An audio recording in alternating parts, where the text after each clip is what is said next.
You're welcome back. It is the Channel Sport on Sunday. And I have my array of friends in the house. My guest analysts, my guest presenters. I don't know. I normally start with Jimmy. What else can I make a change? Is it possible? Jimmy, how are you? Thank God you didn't mention frenemies. Because we are your friends, and it's great to be here. I say happy Sunday to all our viewers. I say happy Sunday to... Let me not introduce them this time. Okay. I'm very glad you're in the house. It's nice again being your viewers. Thank you. And then, Yemi is also... Yemi Bakar is in the house. Good afternoon, viewers. Happy Sunday. Good to be here. Let me start with Where has not been here for some time now. You saw Lina. At age of 29, she got her first title. 32, the second one, and she's the current Australian champion. And she says no mass. I think that is a case study in perseverance, if you may ask me. For someone that started with badminton, it's like the Chinese just have this love for racket games, table tennis, badminton, and whatever. And someone said that to be a role model in a country of 1.something billion is never going to be easy. And I think at that age, Ken, you could see the pressure the games comes with. That was someone that forgot about her wedding anniversary because she had the game history to keep date with, and that she has given so much. And naturally at 32, I don't think we should expect much more than that. So if she's quitting now, I think she has done the right thing. Jimmy? We've seen Martina Hingis come back from retirement.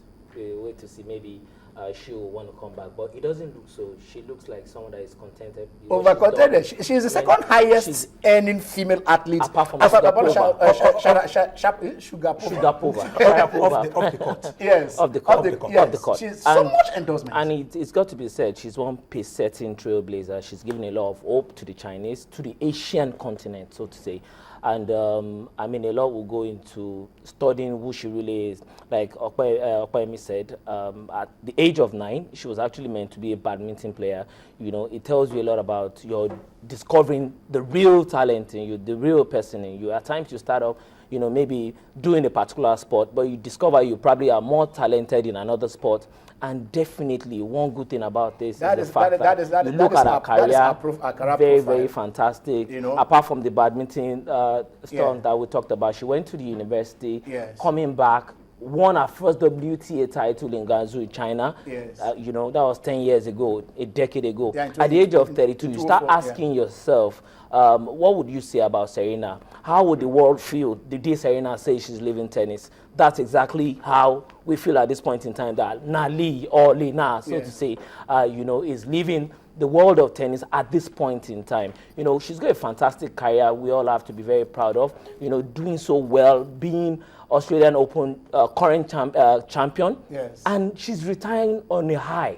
She's She's world number 6 at the moment. Yes. And you ask yourself, how easy could it be, you know, for someone to make that kind of decision at this point in time in her career, knowing fully well that if she could just go through with more shots to her, you know, to her veins, because she was complaining about the several injuries she's had, the surgeries she's had, you know, the injury mending shots she's had to her body. Grand Slam. She's been in 4 Grand Slam finals. She won 2 of those. She was in 4 finals. 4 finals, exactly. Defeating Sibukova and Schiavone when she won the 2, you know, of the slams that she did win. I mean, you look at this, maybe she had not won Summer Olympics at all in any of the competitions. Won 1 year-end championships. You know, at the end of every year, you want to see who imagine. And she was the best one in one of those years. Exactly. She won. I mean, look at it. There's 6 total of 6 WTA tour titles, and then Premier, 3 Premier mandatory, 5 titles. I mean, this woman has done so much for herself.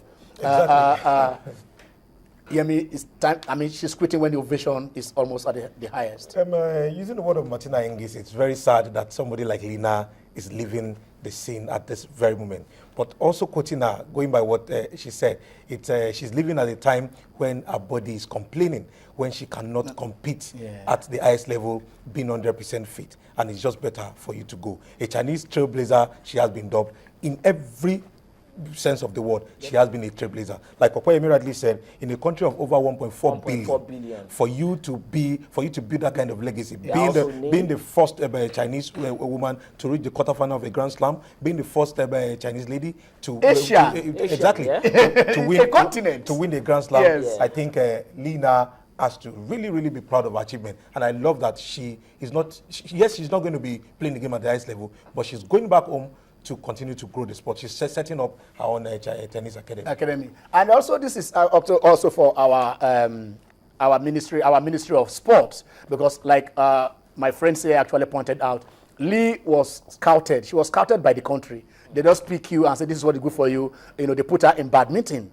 And up till age 9, you understand, she was meant to play badminton until she now, her love for tennis. And then by the time she was 19 or so, she switched over to, you know, if you get professional tennis player.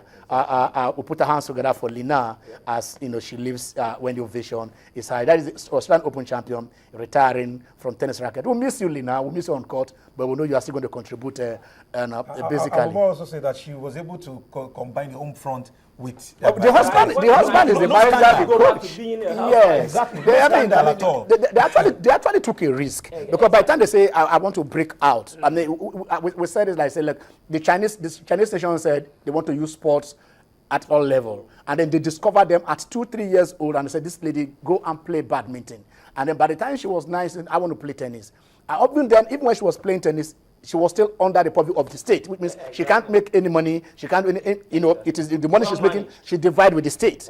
But she said, I am going solo. Myself and my husband, they took a decision. They said, we are going solo. We are going to go on tour. We are going to take care of our needs. And before they were criticizing her and said, you abandon your nation, or you make it. But then she did make it. And I hope someday we in Nigeria will bring Lina to Nigeria here to hear our inspirational story. Of course, we've got the Serenas and the Venus, because they were black, you know, African Americans who came down here to be part of us. But the story of Lina coming in from the background, from China, not from US, where the facilities are there. And she's saying this. In 2010, when before she became this Ihalo superstar, there were only 2 WTA tournaments in China. But today, there are 10. That ripple effect, you know, of what her success has generated is what we are looking at here.